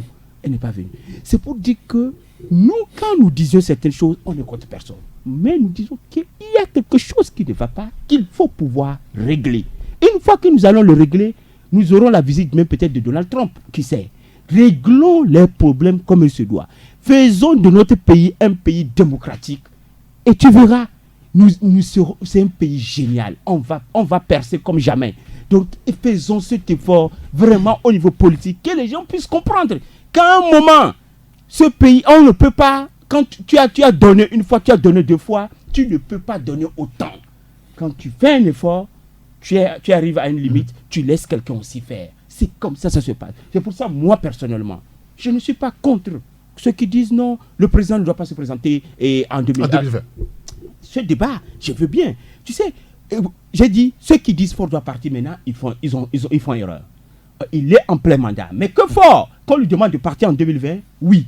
Mais le mieux même, pour le mieux, oui. Le mieux, non, il peut partir en 2020. Oui. Mais tu sais, le mieux, la meilleure forme ici, je te dis, peut-être beaucoup ne seront pas d'accord avec moi, c'est de se battre pour avoir un bon cadre électoral et d'aller le battre proprement dans les urnes et pour qu'il parte tout tranquillement. Tu sais, si Wade, les Sénégalais ne l'ont pas laissé aller à cette élection, tu sais qu'est-ce qui allait passer? Aujourd'hui, les partisans de Wade allaient dire que c'est parce que on a interdit à leurs partisans, à leur président de se présenter. Le champion. Et ça va même créer une instabilité peut-être au Sénégal. Tu comprends? Les Sénégalais ont compris l'enjeu. Ils se sont battus pour le cadre électoral. Ils ont fait tout pour qu'il soit transparent. C'est tout parce que tout se joue là-bas. Fabre, je l'ai entendu ce matin, il dit que le cadre électoral n'est jamais bon. Et je dis, mais pourquoi le journaliste ne lui a pas demandé? Et tu vas à des élections avec un cadre électoral qui n'est pas bon? Et pourtant, tu vas à des élections. Quand tous tes amis ont dit, il ne faut pas aller, toi, tu es allé. Si aujourd'hui on a cette situation, c'est à cause de toi. C'est pour dire que on peut le faire comme ça. Parce qu'on dit on est en démocratie. C'est un peu le message, parce que j'ai vu des gens interpréter le message de Macron. Moi, j'ai dit, ok, allons dans leur sens. Que Macron dit qu'on n'a qu'à aller à une élection. Donc, à l'opposition, de faire tout pour que le cadre tout se jouera là-bas. Et quand Ford ira, si vous êtes sûr que vous avez truc, allez le battre proprement. Bien. Je ne partage pas cet avis. Oui, bon, je sais, j'ai donné des angles, différents angles. C'est un avis. Ferdinand a été maintenant. Je ne partage pas cet avis parce que l'exemple qu'il a donné, par exemple, l'exemple du Sénégal. Le Sénégal, la politique au Sénégal est moins heurtée qu'au Togo. Le Sénégal n'a pas suivi notre trajectoire faite d'une politique. On a des histoires différentes. Une politique de violence, de fermeture de l'espace. De l'espace politique et démocratique, on n'a pas la même trajectoire. Vous voyez, dans des régimes comme les nôtres, lorsque vous allez à une compétition avec ces gens-là, quel que soit ce que vous racontez, le cadre, tout et tout, dès que la personne sent qu'elle est en train de perdre les élections, elle sort l'armée. Parce que son soutien, c'est l'armée. On a vu le cas au Gabon. Au Gabon, Ali Bongo a perdu les élections. Mais quand c'était arrivé à un moment donné, il a sorti les militaires. Parce que c'est sur ça qu'il compte. C'est ça qui tient son pouvoir. Aujourd'hui, Jean Ping, qui est le vrai gagnant des élections, il se promène, personne ne le reçoit. Oui. Parce que la donne militaire a pris le dessus. Donc c'est comme ça que ça se passe. Ceux qui étaient à la CENI, la dernière fois en 2015, vous pouvez poser la question à Pedro, à bien d'autres, pour qu'on puisse renvoyer les gens là-bas, ils ont débarqué les militaires. Parce que c'est les militaires qui jouent. Par exemple, que serait Faure Gnassingbé aujourd'hui sans les militaires, l'appui des militaires au Togo? Il y a une constance. Non, attendez. Il y a une constance aussi. Non. Quand le cadre électoral est bon, non, c'est une assurance. En 98. Donc on ne se battra pas pour le cadre électoral. En 98. On laisse tomber le cadre électoral. En 98, moi j'étais dans le bureau de vote. Le cadre était plus ou moins meilleur. Quand on a voté, les résultats tombaient, tout le monde voyait. Qu'est-ce qui s'est passé? En 98, qu'est-ce qui s'est passé? Mais non, c'est pas deux périodes différentes. Non. On en est parti. Loïc, attends que tu finisses. C'est pas une question de deux périodes différentes. C'est le même système. En 98, qu'est-ce qui s'est passé? C'est pour vous dire que le poids prépondérant du kaki dans la scène politique togolaise est tel que, à un moment donné, c'est le cache-tête du régime. C'est le cache-tête du régime, c'est le seul moyen sur lequel le système compte pour tenir. La preuve, quand ça a débordé dans les villes, c'est les militaires qui ont sorti. C'est les militaires qui ont sorti pour mater les gens. Donc ça veut dire que le pouvoir est d'abord militaire et est chapeauté par un cache-tête civil. C'est comme ça que ça se passe. Donc avec ces gens-là, si vous n'avez pas un certain nombre de garanties pour pouvoir aller à une élection où vous n'avez pas un accord politique secret pour que quelqu'un puisse partir avec toutes les garanties, quelles que soient les élections que vous faites, mais le jour qu'on donne le résultat, dès qu'on sort de char, tout le monde prend la. Comment est-ce que finalement, voilà, je vous donne la parole, Loïc. Comment est-ce que finalement vous interprétez cette sortie d'Emmanuel Macron sur le Togo, sur la question des élections, aller aux élections? Non, je crois que d'abord. Le jeu électoral se joue aussi à ce niveau. Je crois que d'abord, il ne fallait pas attendre que Macron dise oui, il faut que Fort parte. C'est une position de principe. C'est une position de principe. D'abord, c'est un chef d'État qui dit il ne vient pas en Afrique pour donner des leçons aux gens. Donc, c'est une position de principe. Il ne faut pas que les gens. Il parle de confirmation démocratique ou une alternance. Nous sommes là, Macron va venir dire demain matin, il faut ramasser tes effets. Et puis tu pars. Et puis Tipeee ou bien Fabre va s'asseoir dans le fauteuil présidentiel. Il ne faut pas s'attendre à ça. Mais pour autant, il a dit quelque chose d'important. Il dit les longs règnes. Oui. Les longs règnes ne sont pas bons. Il a dit. Cette phrase-là a toute son importance dans le contexte togolais. Et quand on joint cette phrase-là à ce qu'il a dit au Burkina Faso, on comprend bien, comment appelle-t-on, sa position sur la question. Mais le problème du Togo, ce n'est pas Macron qui va le régler. C'est les Togolais qui vont le régler. Ce n'est pas Macron qui va le régler. Si les Burkinabés attendaient la France, Blaise Compaoré serait encore au pouvoir, ou Diendéré aurait reçu son coup d'État. Surtout que la France a porté main forte à Blaise Compaoré. Donc le problème des Togolais, c'est les Togolais qui vont le régler. Et de la manière dont cela va se dérouler sur le terrain, c'est ce vent-là que la communauté internationale va suivre. Parce que la communauté internationale, telle qu'on l'a décrit, c'est toujours un vent. Un petit peu comme quand Ibn Chamas était venu ici à Lomé et que l'opposition ne l'a pas accepté. Oui, les chefs d'État l'ont balayé. Et eux-mêmes, ils ont pris le dossier en main. D'accord. C'est comme ça que ça se passe. Non. Loïc Lawson. Je réitère cette analyse que je viens de faire pour dire qu'il faut revoir le cadre électoral, tout ce jeu là-bas. Considérons qu'à l'étape actuelle, quand le pouvoir actuel accepte les revendications de l'opposition, l'une des principales forces doit partir, Fort must go. Et si le cadre électoral n'est pas réglé? Si ce soir, à 20h, Fort Eximbe fait un discours pour dire je démissionne, ou signe une lettre comme l'autre a signé pour envoyer pour dire qu'il a démissionné, on va aller à des élections dans 60 jours. Oui. Dans 60 jours, si on voit une élection avec le même cadre électoral, Uni va envoyer Meyasimbe va gagner. Vous allez faire comment? On va vous dire il a gagné. La communauté internationale prendra acte. Ou Sina Lawson va gagner. Vous allez faire comment? Ah oui, Sina Lawson? Le problème togolais, je sais que c'est que Ferdinand dit qui a l'armée. Mais quand tu approches les plus, en tout cas rompus, qui connaissent tous les contours de qu'ils appellent de magouille ou bien de cachette, ils te diront que le problème togolais, c'est d'abord le cadre électoral. Nous avons, même l'EIF est venu auditer notre fichier électoral. Elle a dit que le fichier est grabataire. Dans le même fichier grabataire, Fabre est parti à une élection. Et quand vous aurez des résultats toujours les mêmes, parce que quand vous faites la même chose pendant longtemps, posez-vous la question, qu'est-ce qu'il y a? Faites en sorte que ça la change. Ça là même est plus important que Fort must go, Fort Si, Conseil de 92. C'est d'abord ce cadre électoral qu'il faut revoir. Personne ne conteste ça. La question du cadre électoral est bien inscrite aussi dans la revendication de l'opposition. Ça fait 10 ans que cette affaire de cadre électoral est inscrite dans la PGI. Il a respecté? Mais non. Peut-être cette fois c'est la bonne. Non, il ne faut pas. Bon, très bien. Parce qu'on parle des discussions. Il y a un nom qui revient. Parce que en dehors du fait que vendredi dernier on a évoqué François Akila Soboko, il y a le nom de Pascal Bodiona qui est de plus en plus cité. Le confrère Le Perroquet a posé clairement la question ce matin. Pascal Akousalelo Bodiona, bientôt le pont entre le pouvoir et l'opposition. Non, moi, je crois qu'il ne faut pas faire des extrapolations et dire tout et n'importe quoi. Vous nous avez renseigné l'autre fois qu'il faisait partie des tout premiers à être consulté par le président ghanéen. Il n'a pas été seulement consulté par le président ghanéen, il a été consulté par le président ghanéen ivoirien à Accra, quand Ouattara était venu là-bas. Et donc, il ne faut pas extrapoler. J'entends des gens, j'écoute même des audios, des gens qui commencent par insulter des gens, qu'on veut leur imposer, Bodiona, Boko, tout ça, ils racontent des histoires. Mais le problème togolais, il faut avoir de la patience pour l'analyser. C'est un problème complexe, très complexe. Si demain, par exemple, comme Loïc l'a dit, on dit, bon, Fort se lève là-bas, il dit, bon, Fort est parti, et qui va s'asseoir là-bas? C'est ça. Actuellement, là? Ouais. Qui va s'asseoir là-bas? C'est le président de l'Assemblée nationale. Il est plus dangereux que Fort. Non, je ne dis même pas ça. Non, ce n'est pas la question que je pose. Non, ce n'est pas la question que je pose, Loïc. D'accord. Je parle en termes de la complexité du problème togolais. Oui. Pour le moment, les chefs d'État qui ont en charge le problème togolais n'ont fait que consulter ces deux personnes.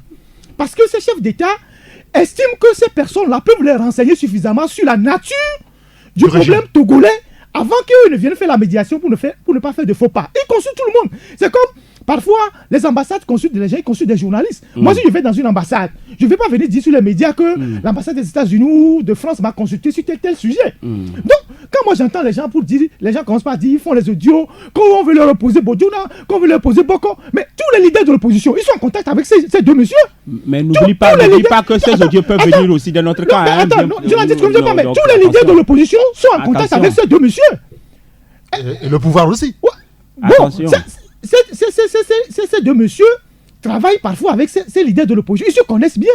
Donc moi je pense que pour le moment, et je l'ai dit la dernière fois, personne n'a rien gagné à travers ce qui se passe actuellement pour que les gens commencent pas à se bagarrer sur les histoires de postes où on veut nous imposer, si on veut nous imposer ça. Il faut que les gens fassent extrêmement attention. Je parlais tantôt de la donne de tout le problème togolais, la complexité du problème togolais. Pour résoudre ce problème-là, il ne faut pas croire que demain, il va se lever et puis bon, tu vas aller comme, je ne sais pas, comme... on se des roulettes.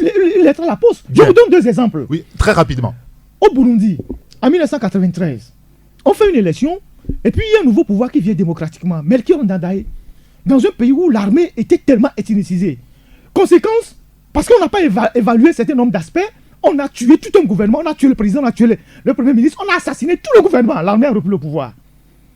Au Burkina Faso, même quand Blaise est tombé, il a fallu des militaires pour essayer de contrôler le pays, pour que le pays ne bascule pas, pour qu'on ait une transition. Donc il faut que les gens se mettent dans la tête que ce n'est pas une histoire de dire que Loïc, lève-toi, je vais m'asseoir.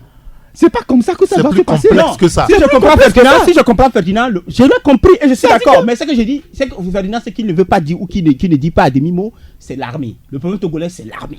Oui, c'est l'armée. C'est ça. Il faut la maîtriser. Oui, c'est l'armée. C'est-à-dire qu'il faut faire avec elle. Il faut l'associer. C'est-à-dire que même si demain, il doit avoir un système post ce régime, il faut passer forcément par une transition. Et cette transition-là, on a besoin de rassurer certaines personnes.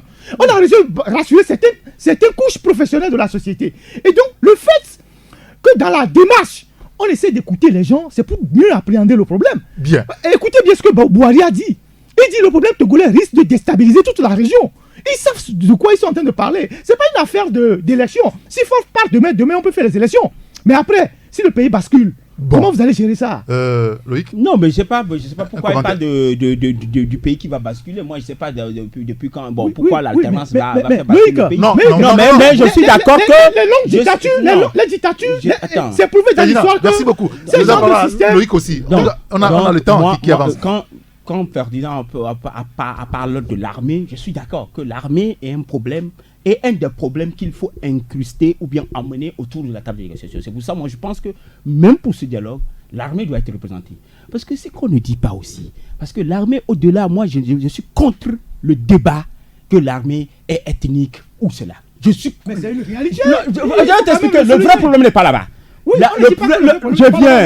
non, là, s'il te plaît. Le vrai problème n'est pas là-bas. Quand tu remarques, dans beaucoup de pays qui nous entourent, même quand tu peux aller en Côte d'Ivoire, tu peux aller au Niger. L'armée prend toujours une position. Non, pas pour ça. Souvent, une ethnie domine. Il y a des ethnies qui aiment bien aller dans l'armée. Dans tous les pays, il y en a, ça existe comme ça, surtout en Afrique. Mais le problème, moi, je ne veux pas qu'on le mette en parlant de l'armée de côté ethnique ou parce qu'ils défendent une cause. Le problème est plus que ça. Le problème que personne ne dit, c'est qu'au fait, l'armée tient des pôles financiers assez importants. Mais souvent, quand la presse vient en parler, tu sais quoi? Elle n'en parle que de manière... Et pourquoi elle tient les postes financiers? Non, justement!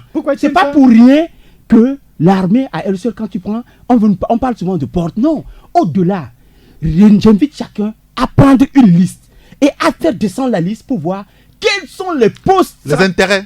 Mais l'armée, c'est que l'armée occupe comme poste dépasse celui des civils. Et c'est pas pour rien qu'on les met comme les met partout dans les préfectures. Oui, justement. Ça veut dire que quoi? Il y a un intérêt financier. Non. Quelque part, oui, bien sûr. Il y a le financier. C'est surtout ça, c'est le nerf de la guerre, le financier. Et moi, je pense qu'aussi, au-delà dans les négociations, il faut arriver aussi à rassurer ce côté-là. Parce que tu comprends, il faut les rassurer Quelqu'un ne perdra pas ses privilèges. Certains intérêts d'aussitôt. Parce que les gens, on te met à tel poste. Par exemple, on dit directeur technique de la voirie. C'est des milliards. Toi, tu es censé alimenter d'autres personnes. On te met préfet d'une région, tu sais ce que c'est qu'une préfecture, comment gérer une préfecture à cause de l'argent. C'est pour que tu puisses alimenter tout un tas de réseaux. Je vous dis, si tu fais la liste, tu vas tomber de nuit. Et j'invite Ferdinand qui fait l'investigation à voir ça parce que le sujet est sensible. La liste est énorme. J'ai la liste. Vous avez la liste? J'ai la liste depuis longtemps. J'en ai même parlé plusieurs fois. Je dois rendre déjà l'antenne. Je voudrais juste avoir votre avis sur ce coup cette semaine. C'est Gilles Christ Olympio, très rapidement, qui a annoncé qu'il se retire de la vie politique. Et ça, ce n'est pas le plus intéressant pour nous. Le plus intéressant, c'est quand il dit ou demande à Faure Gnassingbé le conseil de ne plus aller en 2020 et qu'il revoit.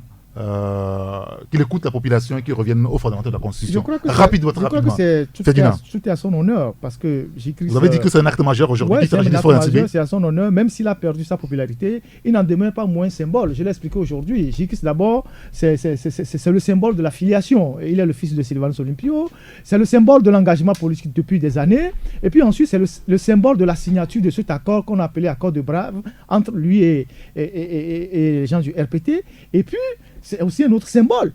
Quand on dit, au Togo, c'est les Gnassingbé et les Olympios qui s'affrontent, maintenant que lui sort de la scène, il ne reste que les Gnassingbé.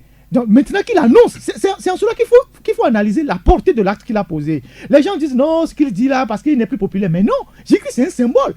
Quand ils sont dans une alliance, et comme cette alliance-là, les anciens fils de l'ancien président, et qu'on le brandit partout, qu'ils ont fait la paix, et qu'on lui dit qu'il n'est pas satisfait de leur mariage, et c'est en ce moment précis, à ce time précis, qu'il décide de partir, et qu'il dit qu'il faut que l'autre aussi parte en 2020, je crois que c'est un grand coup contre Faure Gnassingbé. Et ils doivent comprendre le message. Bien. Et c'est cela que vous dites qu'il ne sort pas la grande porte. Voilà. Tu as compris, c'est pour ça que je fais partie de ceux qui pensent, et je suis totalement sur la même ligne que Ferdinand sur ce plan, qui dit Christ, contrairement à ce que les gens écrivent sur les réseaux sociaux un peu partout, pour dire qu'il est fatigué, que c'est juste, je ne sais pas, il a juste...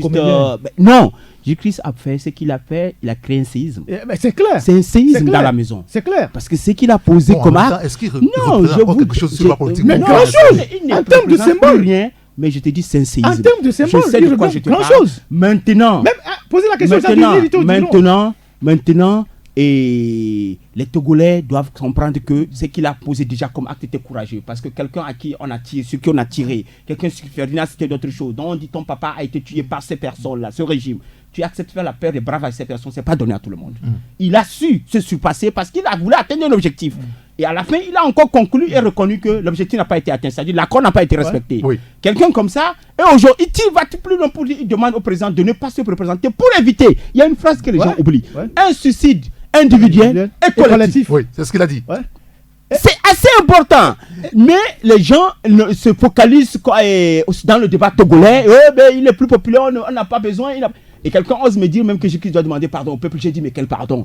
Ce qu'il a fait, c'est déjà une manière de demander pardon. Bien, et puis, c'est pas une question de popularité. Il met tellement en difficulté fort que les gens m'ont dit, mais tout le monde est allé avec ce monsieur pour être dans les accords. Il n'a rien respecté. Il met en difficulté le régime. Monsieur. Que même l'accord avec J-Christ, il n'a pas respecté. N'oublie pas une chose importante que tout le monde aussi dit, c'est que J-Christ a de très bonnes relations avec le médiateur, actuel, le facilitateur, c'est-à-dire Akufo-Addo. Et avec aussi Ouattara. Ah ben ça, c'est J-Christ qui a cédé sa place à Ouattara au FMI. Ben, messieurs, merci beaucoup. Vous avez fait un très bon débat. Je vous félicite. Merci beaucoup, Ferdinand. Merci à Loïc Lawson. Merci à Jack Prosper qui a assuré la coordination technique. Appelez-moi Eric Gatton. Je vous retrouve lundi avec le même plaisir. D'ici là, portez-vous bien. Excellent week-end à vous. 10, 9, 8, 7, 6, 5, 4, 3, 2, 1. Vous écoutez Taxi FM, musique, sport, information. Toutes vos passions sont forcément sur Taxi FM.